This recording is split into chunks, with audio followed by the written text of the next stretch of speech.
Hello, नमस्कार, good evening my all friend, all student. हो चुका आगाज रण का, युग बदलने की तैयारी, जीत उसी की होगी जिसका संघर्ष है जारी। जो बच्चा सही दिशा में मेहनत का पसीना बहाएगा, मैदान जीत कर ले जाएगा। मैं आशीष आपके अपने यूट्यूब चैनल फिजिक्स बाय आशीष सर में दिल खोलकर स्वागत करता हूँ। कैसे हैं आप सब? आशा और विश्वास करता हूँ बहुत अच्छे होंगे। आपकी पढ़ाई निरंतर चल रही होगी, आप निरंतर सही दिशा में मेहनत कर रहे होंगे ताकि आपने जो लक्ष्य बनाया है, आपने जो उद्देश्य अपने दिमाग में सजोया है, वो आप पूरा कर सकें। उसी उद्देश्य को पूरा करने के लिए मैं भी उस प्रयास में लगा हुआ हूं और आपके साथ मेहनत कर रहा हूं। कक्षा 10 के विद्यार्थियों का सफलता बैच में हार्दिक स्वागत है, अभिनंदन है। जैसा कि आप लोगों को पता है, हम लोग इससे पहले 2 लेक्चर कवर कर चुके थे, जिसमें सबसे पहले हम लोगों ने फिजिक्स के बारे में बात की थी कि हम लोगों को क्या क्या पढ़ना है। सिलेबस डिस्कशन भी हम लोगों ने कर लिया था। 10th में कैसी स्ट्रेटजी के साथ हमें आगे बढ़ना है। और उसके बाद जो पहला लेक्चर आया था, उसमें हम लोगों ने परावर्तन के बारे में बात की थी कि परावर्तनीय घटना क्या होती है, प्रकाश किस तरीके से अपना बिहेव करता है, कैसे उसके गुण होते हैं, क्या क्या सीन होता है, परावर्तन के क्या क्या नियम होते हैं, इन सब के बारे में हम लोगों ने डिटेल्स में चर्चा की थी। उसके बाद दूसरा लेक्चर आपके सामने आया था, जिसमें हम लोगों ने गोलीय दर्पण के बारे में बहुत अच्छे से, बहुत डिटेल्स में, सारी जानकारियों के साथ अपनी बात को रखा था। आई थिंक आपको दोनों वीडियो समझ में आए होंगे।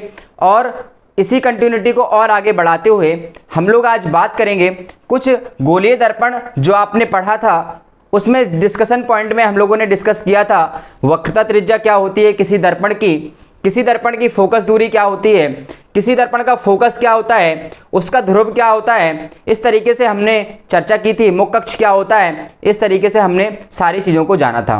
आज उसी के आगे कंटिन्यू करते हैं। और जिन बच्चों ने पिछले वीडियो नहीं देखे हैं, तो उन बच्चों को इन बातों को समझने में थोड़ी सी कठिनाई होगी, इसलिए आप पहले वीडियो जाके देखिए, फिर देन ये जो 3rd लेक्चर है उसको आके देखिए। आपको पूरी चीज़ें एकदम क्लियरली समझ में आएंगी, ये मैं आपको विश्वास दिलाता हूँ। चलिए खोते हैं एक नई फिजिक्स में, एक नए एहसास में, और सीखते हैं बहुत अलग अंदाज में सारे प्रतिबिंबों को बनाना, इमेज कैसे बनाई जाती है, अवतल दर्पण में कैसे इमेज बनती है, उत्तल दर्पण में कैसे प्रतिबिंब बनता है, किस तरीके का क्या क्या सीन रहता है, कहाँ पे वस्तु रखेंगे तो प्रतिबिंब कहाँ बनेगा, कोई वस्तु उठा के और पास में रखेंगे तो प्रतिबिंब कहाँ बनेगा। बहुत अच्छे अंदाज में सीखने का प्रयास करते हैं और जानते हैं आज डिस्कशन पॉइंट क्या क्या है, इसके बारे में भी चर्चा करते हैं।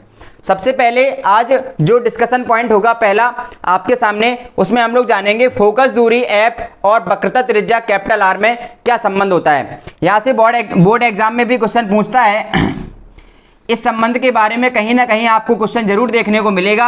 एफ और आर में यहाँ से आपको निश्चित क्वेश्चन कहीं ना कहीं किसी ना किसी एग्जाम में जरूर टकराएगा, इसलिए हमको इसमें बहुत अच्छे से समझना है। इसको बहुत सरल है, बहुत सिंपल है। इसके बाद बात करेंगे दर्पण की दूरी मापने की चिन्ह परिपाटी।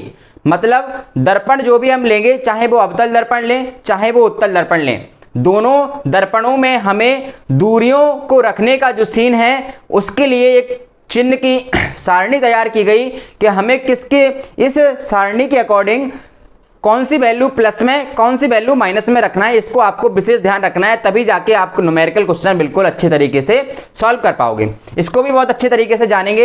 ये भी अपने आप में बहुत बड़ा कैरेक्टर निभाता है कि अगर आपने इस चिन्ह परिपाटी को बहुत ध्यान से समझ लिया तो निश्चित है कि आपके जो भी न्यूमेरिकल क्वेश्चन होंगे वो आपसे एकदम इजीली करेक्ट हो जाएंगे।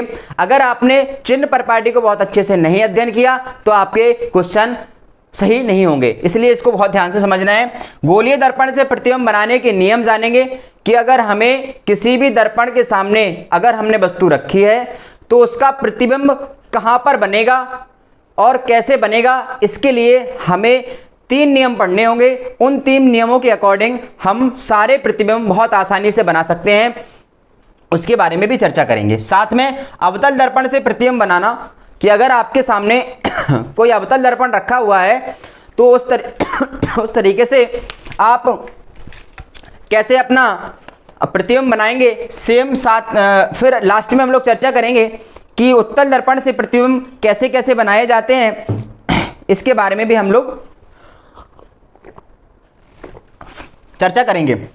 इतनी बात क्लियर है? ठीक है, चलिए बात करते हैं। सबसे पहले यहाँ से क्वेश्चन आपको 101% कहीं ना कहीं किसी ना किसी एग्जाम में, बोर्ड एग्जाम में तो पूछा ही पूछा जाएगा, साथ में अगर आप किसी भी कंपटीशन एग्जाम की तैयारी कर रहे हैं तब भी अगर वहाँ पे साइंस का पोर्शन पूछा जाता है तो वहाँ पे भी क्वेश्चन कभी कभी बन जाता है। चलिए बात करते हैं फोकस दूरी और वक्रता त्रिज्या की। सबसे पहले तो ये जानते हैं कि फोकस दूरी होती क्या है और वक्रता त्रिज्या होती क्या है। अगर हमारे पास कोई भी दर्पण है, मान के चलिए आपके सामने ये दर्पण है, कौन सा दर्पण है ये? आपके सामने ये दर्पण है, कौन सा दर्पण है? और इसको बताइए आप कौन सा दर्पण है। आपके माइंड में निश्चित बात क्लिक करनी चाहिए कि जो ये दर्पण है, दो दर्पण आपके सामने रखे हुए हैं, जिस पर एक दर्पण है इसमें बाहर की ओर कलई है, ये जो पार्ट है ये कलर्ड है यानी कि कलई है, और जो भी परावर्तन की घटना होगी वो अंदर की साइड से होगी। इसका ये मतलब है सर ये कौन सा दर्पण है? आपका अवतल दर्पण है। कौन सा दर्पण है? अवतल। अगर कलई अंदर की ओर हो और परावर्तन बाहर से हो तो इसका ये मतलब है कि सर ये उत्तल दर्पण है। इतनी बात क्लियर है कि नहीं है? ठीक है, जिस खोखले गोले का ये भाग होगा उसका कहीं ना कहीं त्रिज्या रही हो, वक्रता केंद्र रहा होगा, यानी कि ये सेम इसका सीन यहाँ पर, इसका भी क्या वक्रता केंद्र रहा होगा। इसका मिडिल पॉइंट जो होगा वो इसका क्या होगा? P होगा, यानी कि ध्रुव, और इसका जो मिडिल पॉइंट होगा दर्पण का वो भी P होगा। ये आपका C इस वाले का और ये आपका C इस वाले का। इतनी बात क्लियर है? ठीक है, बोलो बात समझ में आ गई? आपने हमें बताया था सर अगर C को P से मिलाती हुई एक लाइन खींच दें तो इसको हम मुख्य अक्ष कहते हैं। सेम इस वाले कंडीशन में अगर C से होती हुई हम P को मिलाती हुई एक लाइन खींचें तो ये क्या होती है? आपकी मुख्य अक्ष। क्या होती है? मुख्य अक्ष। मुख्य अक्ष। अच्छा, इतनी बातें दो क्लियर थी सर। इसके बाद अगर मुख्य अक्ष के समांतर हम कोई प्रकाश की किरण भेजते हैं, क्या करते हैं? मुख्य अक्ष के समांतर अगर हम कोई प्रकाश की किरण भेजते हैं, ये मुख्य अक्ष, इसके समांतर जब भी कोई प्रकाश की किरण भेजते हैं तो इसके बाद परावर्तन की घटना होती है। ये किरण गई, यहाँ पे टकराएगी तो लौटेगी, ये लौट गई। तो मुख्य अक्ष को जिस पॉइंट पर वो काटती है, मुख्य अक्ष के समांतर जब भी कोई किरण भेजेंगे आप, वो परावर्तन के पश्चात मुख्य अक्ष को जिस पॉइंट पर काटती है उसको हम फोकस बोलते हैं। बोलो बात समझ में आ गई? या फिर ऐसा सीन हो सकता है कि अगर अवतल दर्पण आपके सामने, उत्तल दर्पण आपके सामने है तो मुख्य अक्ष के समांतर जब भी आप कोई प्रकाशीय किरण भेजेंगे, हमेशा याद रखिए पूरे जीवन काल में, हमेशा याद रखिए पूरे जीवन काल में काम की बात याद रखिए, काम की बात है ये बहुत, कि जो भी आप किरणें भेजोगे, चाहे लेंस में भेजो, जब दर्पण में अगर प्रतिबिंब बनाना है आपको तो जो भी किरणें आप भेजते हो वो हमेशा लेफ्ट साइड से भेजोगे। कहां से भेजोगे? लेफ्ट साइड से। लेफ्ट साइड से हमेशा किरणें भेजना है, लेफ्ट साइड से किरणों को भेजना है आपको, हमेशा याद रखिए। ठीक है ना? देखो इसमें भी हमने लेफ्ट साइड ये दर्पण रखा लेफ्ट साइड से, इसमें भी ये दर्पण रखा है लेफ्ट साइड से। इसके बाद यहां से ये किरण गई, यहां परावर्तन होगा तो ये ऐसी लौट जाएगी, लेकिन मुख्य अक्ष के समांतर जाने वाली प्रकाशीय किरण हमेशा ऐसा या तो फोकस से होके जाएगी या फिर ऐसा लगेगा कि फोकस से आती हुई प्रतीत हो रही है, तो यहां पे इसका F होगा। बोलो इतनी बात क्लियर है कि नहीं? मुख्य अक्ष के समांतर जब भी कोई प्रकाशीय किरण आप भेजेंगे तो परावर्तन के पश्चात या तो फोकस से होके जाएगी या फोकस से आती हुई प्रतीत होगी। देखो मुख्य अक्ष के समांतर हमने कोई किरण भेजी, इसके बाद इसका परावर्तन हुआ, ये लौट गई, सॉरी इसका डायरेक्शन ये है, ये लौट गई, तो ऐसा लग रहा है ये कहां से आ रही है? F से आ रही है। इतनी बात क्लियर है? ठीक है सर। अच्छा अब गौर से सुनिए बात। अब बात करते हैं हम F और C की, सॉरी F और R की। F क्या होता है और R क्या होता है? हमें ये दिख रहा है कि ये जितनी भी दूरियां होती हैं उसको P से, एक और काम की बात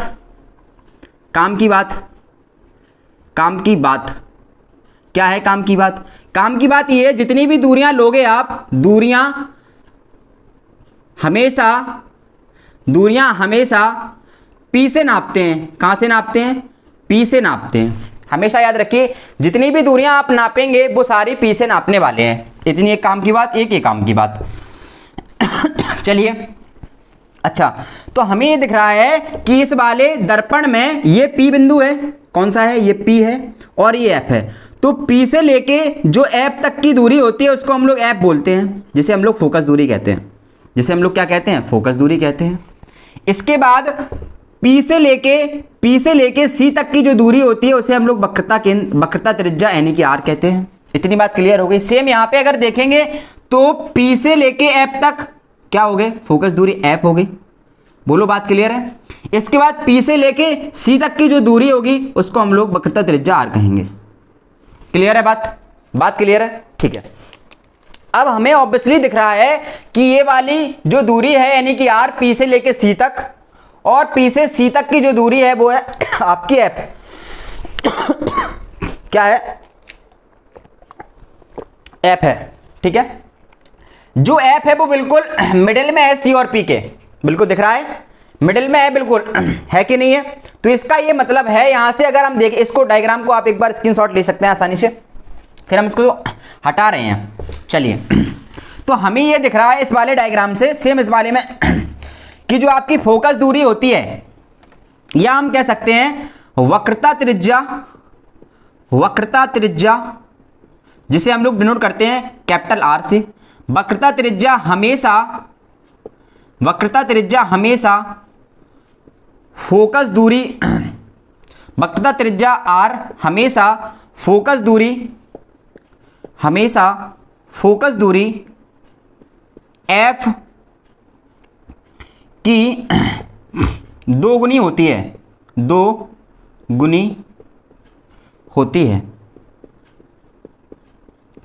इसका मतलब क्या हुआ, इसका मतलब ये हुआ अगर हम इसे मैथमेटिकल रूप में लिखें तो जो आर होगी वो हमेशा होगी 2f के। इतनी बात क्लियर है, बोलो बात समझ में आ रही। या हम इसको ऐसे भी लिख सकते हैं f बराबर r बाई टू, बोलो लिख सकते हैं कि नहीं लिख सकते। अगर ये लिख सकते हैं तो इसकी दूसरी डेफिनेशन f और r में अगर संबंध पूछा जाए तो ये भी लिख सकते हैं कि जो फोकस दूरी होती है यानी कि फोकल लेंथ होती है, फोकस दूरी f वक्रता त्रिज्या की आधी होती है, वक्रता त्रिज्या की आधी होती है। अगर कभी आपसे एग्जाम में पूछा जाए कि वक्रता त्रिज्या और फोकस दूरी में संबंध लिखिए तो आप इसको आसानी से लिख देंगे, फोकस दूरी वक्रता त्रिज्या की हमेशा आधी होती है या वक्रता त्रिज्या फोकस दूरी की दोगुनी होती है। ये दोनों बातें आपको अच्छे से पता होनी चाहिए, तो आपका आसानी से क्वेश्चन हो जाएगा, आपका आसानी से संबंध लिख जाएगा। बोलो इतनी बात क्लियर है। चलिए, अगर इतनी बात क्लियर है तो चलते हैं इंपॉर्टेंट टॉपिक पर, जिसका नाम है दर्पण की दूरियां मापने की चिन्ह परिपाटी। चलिए, इसका स्क्रीनशॉट ले सकते हैं आप लोग, ओके। चलिए बात करते हैं इंपॉर्टेंट टॉपिक, जिसका नाम है आपका क्या, दर्पण की दूरी मापने की चिन्ह परिपाटी। इसको जानने के लिए हम लोग निर्देशांक कक्षा 9th में बहुत अच्छे से पढ़ के आए हैं। तो निर्देशांक बनाने के लिए हम लोग कोऑर्डिनेट बनाते थे इस तरीके से, ये फर्स्ट कोऑर्डिनेट होता था, ये सेकंड होता था, ये थर्ड होता था, ये फोर्थ होता था। इस तरीके से हम लोग कोऑर्डिनेट बनाते थे। अब आपको क्या करना है, जो कोऑर्डिनेट है, इसको जो कोऑर्डिनेट है इसका जो हम क्या कहते थे, इसको मूल बिंदु, यहां पर हम इसको मूल बिंदु ना कह के इसको ध्रुव मान के चलेंगे, क्योंकि सारी दूरियां कहां से नापते हैं, हमने अभी आपको बताया था, जितनी भी दूरियां होंगी उसको सबको हम लोग पी से नापेंगे, यानी कि ध्रुव से। कहने का ये मतलब है, अगर आप यहाँ पे दर्पण रखते हो तो ये वाला पी हो जाएगा, अगर ऐसे दर्पण रखते हो तो ये पी हो जाएगा। चलिए हम रख के देखते हैं। मान के चलिए हमने ऐसे दर्पण रखा, ये रहा एक दर्पण, हमने ये रखा, इसको हमने यहां पे कलर कर दिया, ये रहा, और एक दर्पण ये रहा, इसको हमने इस साइड से कलर कर दिया, ये रहा। बोलो बात क्लियर है, ठीक है। इसका अगर सी देखा जाए तो यहां पे होगा कहीं, इसका सी देखा जाए तो ये यहां पे होगा कहीं। बोलो इतनी बात क्लियर है। हाँ सर क्लियर है। और अगर हम इसका एफ देखें, अवतल दर्पण का एफ देखें तो यहां होगा बीच में, इसका एफ देखें तो यहां होगा बीच में। बोलो बात क्लियर है कि नहीं। सर क्लियर है, ठीक है। अगर हम अब चले दूरियां देखने के लिए आपको क्या करना है, बहुत अच्छे से गौर से समझेंगे। अगर आपसे पूछा जाए कि वस्तु की दूरी क्या होती है, क्या पूछा जाए, वस्तु की दूरी, क्या पूछा जाए आपसे, वस्तु की दूरी, इसको डिनोट करते हैं आप यू से, वस्तु की दूरी को आप प्रदर्शित करेंगे यू से। इसके बाद अगर आपसे पूछा जाए प्रतिबिंब की दूरी, क्या पूछा जाए, प्रतिबिंब की दूरी, इसको आप डिनोट करेंगे v से। किससे? v से। अगर आपसे पूछा जाए वस्तु की दूरी को किससे प्रदर्शित करते हैं तो आप करेंगे u से, और प्रतिबिंब की दूरी को आप प्रदर्शित करेंगे v से। और अगर आपसे पूछा जाए फोकस दूरी, फोकस दूरी, तो आप बताएंगे फोकस दूरी को f से प्रदर्शित करते हैं, वक्रता त्रिज्या को r से प्रदर्शित करते हैं। इतनी बात क्लियर है। चलिए जानते हैं वस्तु की दूरी क्या होती है, जानते हैं वस्तु की दूरी क्या होती है। तो आपको क्या करना है, हमने आपको पहले ही बता दिया कि सारी जो भाई दूरियां होंगी उन्हें आप दर्पण के ध्रुव यानी कि P से नापेंगे। ठीक है, बात समझ में आ गई सर। वस्तु की दूरी का मतलब है सर P से लेके, P से वस्तु तक, यानी कि ऑब्जेक्ट लिख लें इसको, वस्तु, P से वस्तु तक की दूरी, वस्तु तक की दूरी, P से वस्तु तक की दूरी क्या होगी आपकी, U होगी।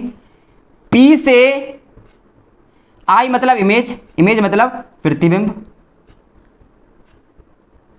प्रतिबिंब की जो दूरी होगी उसे आप क्या कहेंगे, V कहेंगे। और P से F तक की जो दूरी होगी इसे आप F कहेंगे। इतनी बात क्लियर है? ठीक है सर। अब देखते हैं, अगर P से आप लेफ्ट साइड जाएंगे, ये कौन सा साइड है, लेफ्ट साइड, लेफ्ट साइड, और ये कौन सा है आपका, right side, right side. P कौन, L कौन है, लेफ्ट साइड, और R क्या है आपका, राइट साइड। ठीक है, हमें पता है सारी किरणें हम लेफ्ट साइड से भेजते हैं। इतनी बात क्लियर है। तो जो भी लेफ्ट साइड की दूरियां होंगी, ध्रुव के लेफ्ट साइड की दूरियां, वो सब आप निगेटिव लेंगे। कैसी लेंगे, निगेटिव। और अगर P के राइट साइड की जो दूरियां होंगी उन्हें आप पॉजिटिव लेंगे। इतनी बात क्लियर है कि नहीं, बोलो। मतलब सर कहीं आप ये तो कहना नहीं चाह रहे हो कि जो अवतल दर्पण होता है, अवतल दर्पण और P यानी कि F और P की दूरी F होती है सर, F होती है, तो अवतल दर्पण की क्या फोकस दूरी नेगेटिव होगी? बिल्कुल सही पकड़े हैं आप, बिल्कुल सही पकड़े हैं कि P से लेके F तक की जो दूरी होती है वो हमेशा नेगेटिव होती है। कौन से दर्पण के लिए? अवतल दर्पण के लिए। अच्छा सर, तो इसका मतलब ये है कि जो आपने उत्तल दर्पण लिया है इस साइड से, जी P रहा और इसका F इस साइड है, मतलब कहने का ये मतलब है क्या उत्तल दर्पण की फोकस दूरी पॉजिटिव होती है? बिल्कुल होती है। सही पकड़े हो बिल्कुल आप, बिल्कुल सही सोचा आपने बिल्कुल सही सोचा आपने कि जो F होगी किसकी, उत्तल दर्पण की, वो कैसी होगी, पॉजिटिव। यहां पे आप नोट लिख सकते हैं या फिर काम की बात लिख सकते हैं, नोट, कि अगर आपका अवतल दर्पण है, अवतल दर्पण की जो F होगी वो कैसी होगी, निगेटिव होगी। और सेकंड नोट, अगर उत्तल दर्पण होगा, कौन सा दर्पण, उत्तल दर्पण, तो उसका जो F होगा वो आप पॉजिटिव लेंगे। इतनी बात सर हमें क्लियर हो गई। और इस साइड अगर वस्तु रखी होगी, मान के चलो यहाँ पे वस्तु रखी है, तो वस्तु से लेके P तक की दूरी क्या होगी, वस्तु की दूरी, उसको भी आप क्या ले लेंगे, नेगेटिव। जितनी भी दूरियां आप लेफ्ट साइड में होंगी वो सब नेगेटिव लेंगे, और इस साइड अगर होंगी तो वो आप पॉजिटिव लेंगे। इसके बाद बात आती है वस्तु की लंबाइयों की। जैसे ये वस्तु की लंबाई इतनी मान के चलिए, हम यहाँ से मुख्य अक्ष से लेके यहाँ तक की जो लंबाई है वो ये हो गई। मान के चला हमने प्रतिबिंब ऐसा बना, ठीक है ना, ये तो ये आपको पता है ये एक्स अक्ष है और ये क्या है, वाई अक्ष। तो एक्स अक्ष के जो ऊपर आप लेंगे, लंबाइयों के अकॉर्डिंग बात कर रहे हैं आप, लंबाई की बात कर रहे हैं आप, किसकी, इन लंबाइयों की बात कर रहे हैं। अगर एक्स अक्ष के ऊपर की आप जो दूरियां लेंगे, वो एक्स अक्ष के ऊपर की जो दूरियां होंगी वो धनात्मक होंगी लंबाई के अकॉर्डिंग, और एक्स अक्ष के जो नीचे लेंगे आप वो ऋणात्मक होंगी दूरियां। इतनी बात क्लियर है कि नहीं, बोलो। मतलब सर दो बातें बताई, एक P से लेफ्ट साइड की दूरियां मुख्य अक्ष के ऐसे मुख्य अक्ष से जो दूरियां देखेंगे हम लोग उनको, वो सब अगर लेफ्ट साइड नापेंगे तो वो नेगेटिव होंगी, और P से मुख्य अक्ष के साइड को नापेंगे तो वो आपकी धनात्मक होंगी। और अगर मुख्य अक्ष के ऊपर लंबाइयों को नापेंगे, वस्तु की दूरी या प्रतिबिंब की दूरी, वो ऊपर होंगी तो आप कैसी लेंगे, नेगेटिव, पॉजिटिव, और अगर नीचे लेंगे तो वो नेगेटिव लेंगे। इतनी बात क्लियर है। इनको बहुत अच्छे से आप समझिए, बहुत सरल है, बहुत सिंपल है, लेकिन कंफ्यूजन बहुत ज़्यादा होती है, इसलिए आपको कंफ्यूज नहीं होना। लेफ्ट साइड की सारी दूरियां नेगेटिव, राइट साइड की सारी दूरियां पॉजिटिव, और ऊपर की नेगेटिव, ऊपर की पॉजिटिव और नीचे की नेगेटिव। इतनी बात क्लियर है, ओके। चलते हैं आगे और बात करते हैं गोलीय दर्पण से प्रतिबिंब बनाने के नियम। गोलीय दर्पण से प्रतिबिंब बनाने के नियम। चलिए अब हमें प्रतिबिंब बनाना है, तो प्रतिबिंब बनाने के लिए हमने आपको बताया है, प्रतिबिंब बनाने के लिए हमने आपको बताया है कि जब भी आपको प्रतिबिंब बनाना होगा तो उसके लिए आपको कम से कम 2 किरणें कहीं पर मिलनी चाहिए या मिलती हुई प्रतीत होनी चाहिए। क्या कहा कि अगर आपको प्रतिबिंब कभी भी बनाना है तो आपको कंडीशन ये फॉलो करानी होगी कि या तो किरणें वो 2 वास्तव में मिल जाएं तो वास्तविक प्रतिबिंब बन जाएगा, या मिलती हुई प्रतीत हो तो वो आभासी प्रतिबिंब बन जाएगा। ठीक है, तो नियम नंबर फर्स्ट जानते हैं गोलीय प्रतिबिंब बनाने का। इनसे आप सारे प्रतिबिंब बना सकते हैं। रूल नंबर फर्स्ट, प्रतिबिंब बनाने के नियम, प्रतिबिंब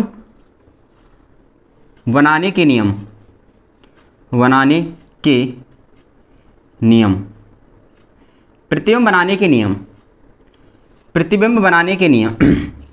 rule number first, rule number first, rule number first क्या कहता है सुनिए। ये कहता है कि मुख्य अक्ष के, मुख्य अक्ष मतलब किसी भी दर्पण की मुख्य अक्ष, मुख्य अक्ष के समांतर, मुख्य अक्ष के समांतर जाने वाली प्रकाशीय किरण, मुख्य अक्ष के समांतर जाने वाली प्रकाश की किरण, प्रकाश की किरण, मुख्य अक्ष के समांतर जाने वाली प्रकाशीय किरण परावर्तन के बाद, परावर्तन के बाद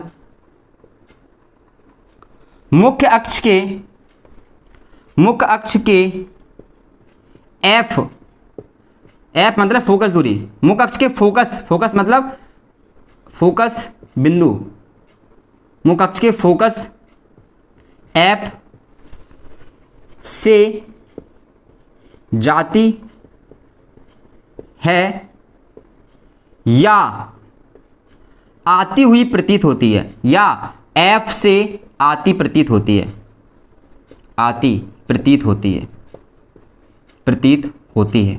बहुत अच्छे से समझेंगे इसको कैसे ये क्या सीन होती है। देखो दोनों कंडीशन समझ आते हैं आपको बहुत अच्छे से। जैसे मान के चलिए आपके पास ये रहा क्या, अवतल दर्पण, ये इसका पी रहा, सी रहा, एफ रहा। ये आपके सामने है एक अंदर की ओर पॉलिश्ड है यानी कि उत्तल दर्पण। ये आपका पी है, ये आपका सी है, ये आपका एफ है। ठीक है, ये आपके 2 दर्पण रखे हुए हैं। इसमें पहला नियम हम लोग अप्लाई करेंगे, पहला नियम अप्लाई करेंगे, पहला नियम अप्लाई करेंगे, पहला नियम अप्लाई ये करेंगे कि मुख्य अक्ष के अगर समांतर भेजते हैं हम किरण, मान के चलिए ये भेजी हमने, देखो मुख्य अक्ष इसके समांतर ये गई, अब यहां से होगा इसका परावर्तन, तो ये हमेशा ही फोकस से होके जाएगी। कहां से? फोकस से। ये इतनी बात क्लियर है? मतलब सर अगर नीचे भेजे मुख्य अक्ष ये, इसके नीचे से हम भेजें ऐसे, तब भी ये परावर्तन होके एफ से ही जाएगी। ये गई और ये निकल गई। इतनी बात क्लियर है? अगर मुख्य अक्ष के समांतर आप किरण भेजेंगे तो वो हमेशा एफ से होके जाएगी। जब हम प्रतिबिंब बनाएंगे अभी तो आपको क्लियर हो जाएगी बात। इसमें देखते हैं, इसमें देखते हैं पी और सी से खींचती हुई अगर ये लाइन खींची जाए तो इसको मुख्य अक्ष कहते हैं आप। हमें पता है सारी किरणें कहाँ से भेजते हैं? लेफ्ट साइड से। तो ये दर्पण इसके लेफ्ट साइड से हमने पहली किरण भेज रहे हैं, इसके लेफ्ट साइड से पहली किरण ये भेजे, मुख्य अक्ष के समांतर भेजेंगे, घटना होगी परावर्तन की, ये गई ये लौट गई। लेकिन ऐसा लगेगा ये कहां से आ रही है? एफ से आ रही है। देखो लग रहा कि नहीं लग रहा? बात समझ में आ रही? अगर मुख्य अक्ष के समांतर आप भेजेंगे तो वो फोकस से होके जाएगी, या फिर ऐसा लगेगा कि एफ से आ रही है। आगे बात समझ में कि नहीं? आगे पहला नियम क्लियर है? पहला नियम क्लियर है? ठीक है, दूसरा नियम समझते हैं। पहला नियम नोट डाउन कीजिए आप। ओके, इसके साउंड ले लीजिए। ठीक है, दूसरा नियम देखिए, बहुत सरल, इसको भी बहुत सरल है। देखते हैं क्या है। Rule number second, rule number second क्या कहता है? रूल नंबर सेकंड ये कहता है कि दर्पण के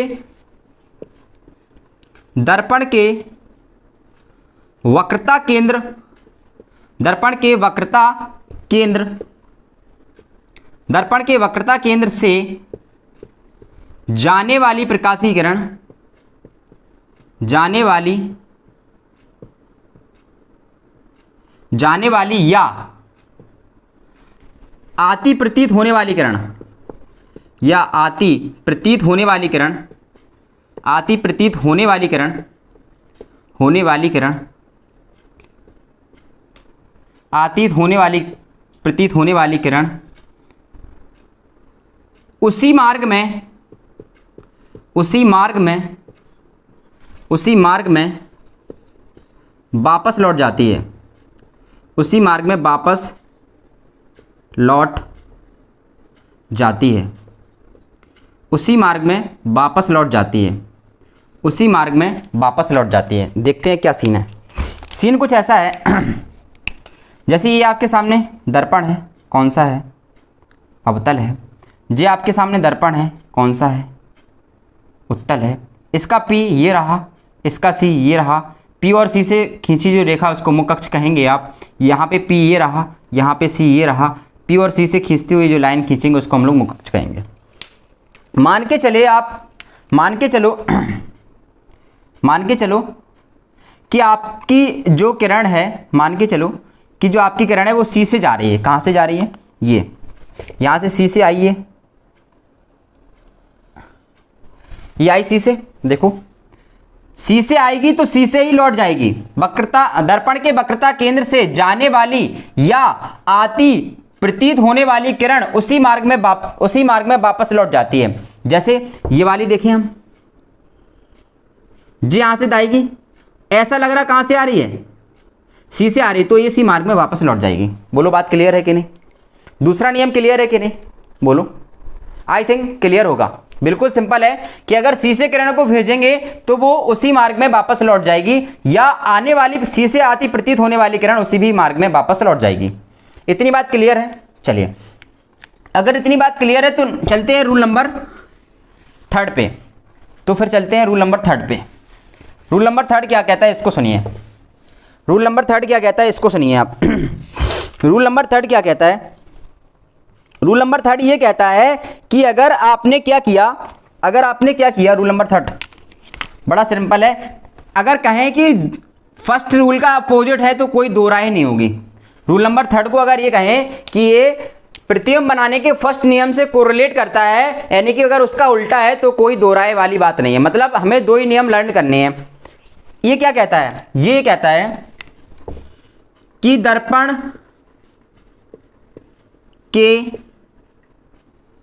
दर्पण के सामने आने वाली किरण है, दर्पण के सामने आने वाली प्रकाश की किरण, आने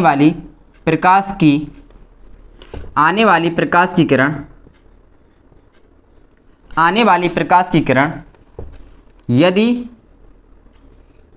F से होकर या F से आती प्रतीत हो, या F से आती प्रतीत हो तो परावर्तन के बाद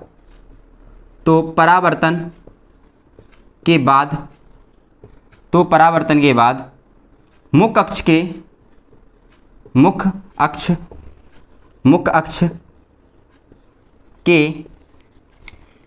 के समांतर हो जाती है। मुख्य अक्ष के समांतर हो जाती है। मुख्य अक्ष के समांतर हो जाती है। मुख्य अक्ष के समांतर हो जाती है। मुख्य अक्ष के समांतर हो जाती है। मुख्य अक्ष के समांतर हो जाती है। कैसे? देखिए, इसको देखिए, आप बड़े सिंपल तरीके से इसको समझ सकते हैं। ये आपके सामने अगर हमने ले लिया अवतल दर्पण, इसका P है और आपका C है। इतनी बात क्लियर है? और ये आपका F है। सेम यहाँ पे बनाएंगे। ये आपका P और C, ये आपका F है। इतनी बात क्लियर है? चलो देखते हैं क्या सीन है इसका। इसका सीन ये है कि आपने ये बताया अगर हम इसको F से होती हुई भेजें, एफ से होती हुई भेजी, तो यहाँ परावर्तनीय घटना के बाद ये मुख्य अक्ष के समांतर हो जाएगी। ये हमने बताया आपको कैसी हो जाएगी, मुख्य अक्ष के समांतर हो जाएगी, मुख्य अक्ष के समांतर हो जाएगी। कितनी बात क्लियर है? बोलो, बात समझ में आ रही कि नहीं आ रही? बोलो, आ रही? आ रही सर। अगर ऐसा सीन हो, कैसा कि ऐसा सीन हो, ये ऐसे भेजे हम, ऐसा लगे कहाँ से आ रही है, ऐप से, तो ये मुख्य अक्ष के समांतर ऐसे हो जाएगी। बोलो बात क्लियर है? बोलो बात क्लियर है? समझ में आ गई बात? अगर ऐप से हम भेजेंगे किरण को तो वो परावर्तन के पश्चात मुख्य अक्ष के बिल्कुल समांतर हो जाती है। इतनी बातें क्लियर हो गई हैं। वीडियो लंबा हो रहा है, इस तरीके के उसको बहुत अच्छे डिटेल में हम लोग अवतल दर्पण से प्रतिबिंब और उत्तल दर्पण से प्रतिबिंब बनाना बहुत अच्छे अंदाज में सीखेंगे। सारे प्रतिबिंब बहुत अच्छे तरीके से बनाएंगे हम लोग। ये वीडियो हम लोग अगले लेक्चर में कवर करेंगे। जब तक के लिए अपना ध्यान रखिए, पढ़ते रहिए, निरंतर मेहनत कीजिए, अपने परिवार, अपने घर, अपने मोहल्ले का नाम रोशन कीजिए, बड़े लोगों का सम्मान कीजिए, छोटे बच्चों से प्यार कीजिए। Thank you so much, all the best. अगर आपकी मदद हो रही है, लग रहा है कि मदद हो रही है, तो वीडियो को शेयर कीजिए, चैनल को सब्सक्राइब कीजिए और आगे बढ़ते रहिए। Thank you so much.